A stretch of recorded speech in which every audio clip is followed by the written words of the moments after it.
आहे की नाही मस्त कुरकुरीत। आज मी ह्याच पदार्थाची रेसिपी तुमच्याबरोबर शेअर करणार आहे।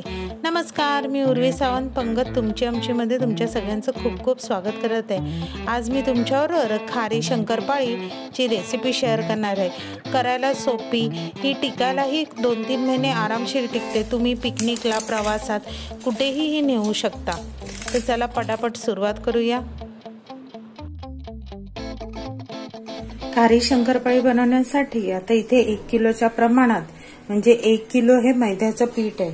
वाटीने बघायला गेला तर 6 सपाट वाटा एवढा हा मी मैदा चाळून घेतला आहे। त्यामध्ये घालण्यासाठी ज्या वाटीने आपण मैदा घेतला त्याच वाटीने मी इथे पाव वाटी एवढं तेल घेतलं आहे। चमच्याने बघाल तर हे 10 टेबलस्पून एवढं तेल आहे। म्हणजे हा जो मोठा चमचा असतो ना आपला, त्या चमच्याने मी 10 टेबलस्पून एवढं तेल घेतलं आहे। इथे 2 टीस्पून एवढी कसुरी मेथी घेतली आहे। ही टोटली ऑप्शनल आहे। इथे 2 टीस्पून एवढी कलोंजी घेतली आहे, जे आपले पोहे खायचे चमचे असतात ना त्या चमच्याने।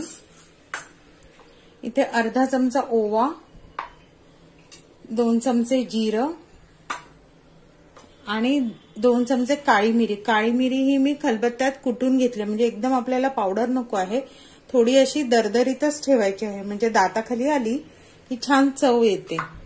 आणि चवीप्रमाणे मीठ, म्हणजे जवळजवळ इथे मी 1.5 टीस्पून एवढं मीठ घेतलंय। थोडं मीठ ह्या शंकरपाळीमध्ये जास्त लागतं। आणि हे पीठ मळायला साधं पाणी।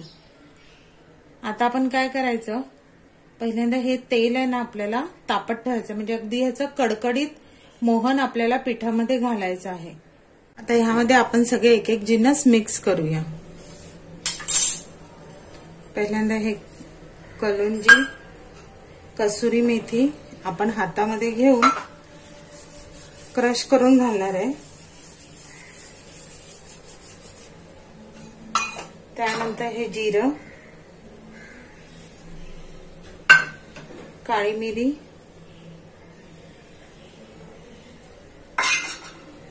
आणि हे मीठ।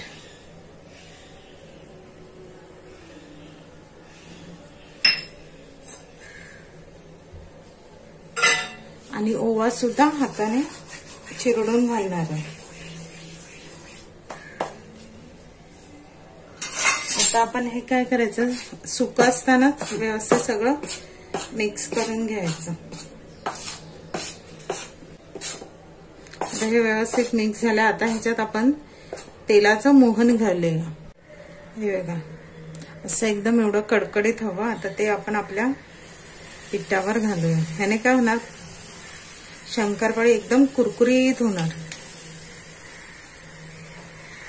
गरम असल्यामुळे पहिला आपण चमच्यानेच मिक्स करून घ्यायचा, हात घालायचा नाही, नाहीतर हात भाजेल।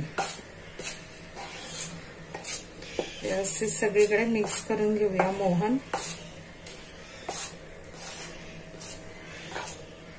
आता आपल्याला हे थोडं असं वाटलं थंड झालंय, तर मग आपण चमच्याचं सगळं पीठ काढायचं आणि हे मोहन सगळं आपल्या मैद्याला व्यवस्थित चोळून घ्यायचं।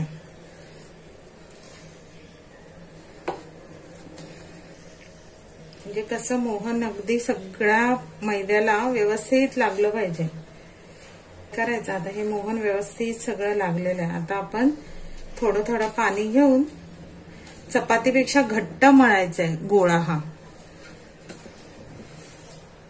पाण्याचं काही प्रमाण नाहीये, तुम्ही अंदाजाने घेऊन घट्टसरच मळायचं, एकदम पाणी घालायचं नाहीये।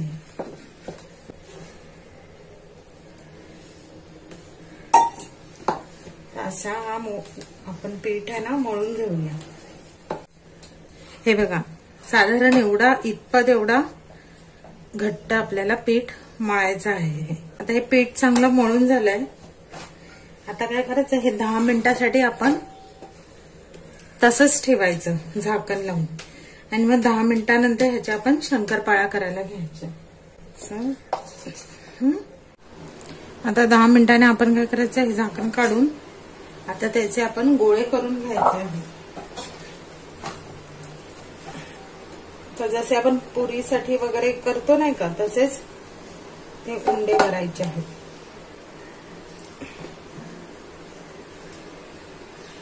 आपले 5 हे झालेले आहेत.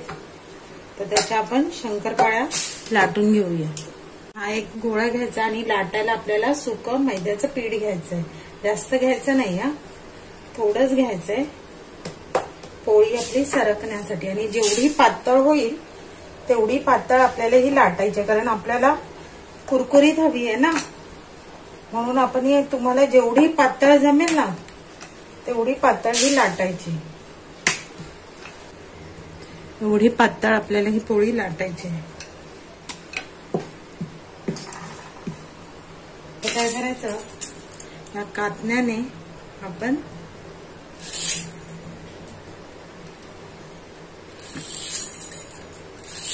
मी तिरकासच आणि मोठे कापते. हा, मोठ्या कशा खायला छान लागतात. आपण सोडून घेऊया. हे फारच मोठे झाले तर तुम्ही ही कटी करू शकता. आणि ह्या आपण ताटात काढून घेऊया. अशा सगळ्या सोडून घ्यायच्या. हे बघा, अशा प्रकारे ह्या मी कापून घेतल्या जातात. अशा प्रकारे सगळ्या आपण करून घेऊया. पण एवढं लक्षात ठेवायचं की ह्या एकावर एक अशा भरपूर नाही ठेवायच्या, नंतर त्या सगळ्या चिकटून जातील. हे बघा, अशा ह्या मी सगळ्या कापून घेतल्या आहेत. आता आपण ह्या काय करूया, तळायला सुरुवात करूया. आता आपण हे बघा, तेल चांगलं तापलेलं आहे. आता मीडियम गॅस ठेवायचा आणि एक एक शंकरपाळी सोडायची. असे गठ्ठे सोडले तरी काही हरकत नाही, ते तेलात गेल्यावर आपोआप सुट्ट्या होतात. हे बघा, आता असं काय वरती खाली करून त्या फ्लिप करून दोन्ही साईडने खरपूस तळून घ्यायच्या. बघा, मस्त टमटमीत फुगल्या. बघा, एवढ्या अशा सोनेरी रंगाच्या होईपर्यंत आपल्याला ह्या तळून घ्यायच्या. आता ह्या चांगल्या व्यवस्थित मस्त तळलेल्या आहेत. आणि ह्या आपण काढून घेऊया आणि अशीच आपण दुसरी बॅच सुद्धा तळून घेऊया.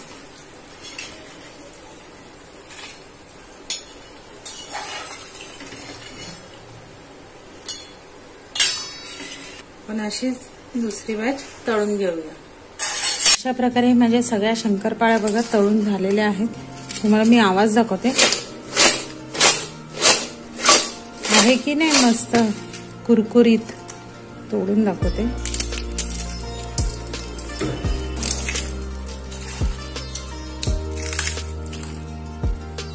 मग तुम्हाला माझी ही खारी शंकरपाळीची रेसिपी कशी वाटली ही नक्की कमेंट करून सांगा.